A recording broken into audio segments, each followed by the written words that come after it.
It's finally October, and you know what that means in the disc golf world. We're here in Rock Hill, South Carolina for the United States Disc Golf Championship. This course has undergone some changes that's going to make it very interesting for our top pros all week at the final event on the Disc Golf World Tour.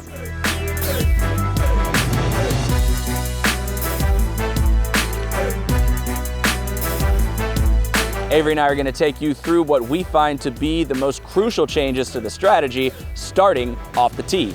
Avery, what you got for us? This course, it changes and evolves every single year. This year more than ever, it invites bigger shots, which can be more fun for the fans. Now they backed off some of the OB lines on some of the holes to invite aggressive play. A perfect example of this, hole number 9. I'm standing in what used to be the fairway. Now the fairway is shifted to the right. It's a very thin corridor lined with hazard rope. It's 447 feet and it's considered a par 4. The other drastic change is hole number 13, the infamous 888 hole. They took the tee pad and shifted 100 feet to the left, where the tee shot used to go over the road, now faces the road.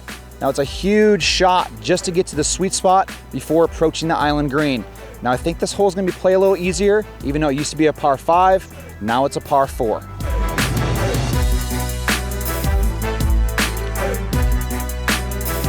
So those are the difficulties that players are going to face from the tee pad onto the fairway. Now Jamie, let's give a little breakdown of what the challenges are going to be around the green. Well, once they get to the greens, Avery, the biggest thing that you're watching out for is alternate pin placements. 6 of the holes out here, a full third of the course, are using multiple pin placements throughout the week. We're here on 5, where this is probably one of the most drastic changes to the shot. You've got a pin that's tucked towards the corner, and remember with the Mando, you're forced to go over the water, as well as the one that's further out, stretching out that distance and bringing the water into play, making you having to carry your disc much further.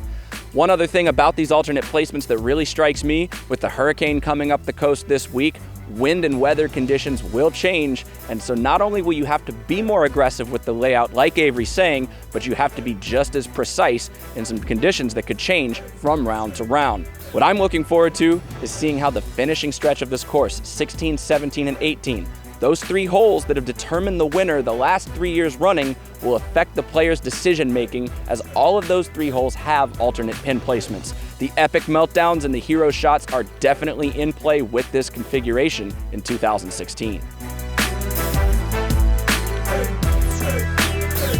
No matter how the course changes from year to year, you can always count on one thing to stay the same. It's going to be a hard-fought battle to determine the United States champion. Now I can't wait to see what happens here at the final event of the Disc Golf World Tour.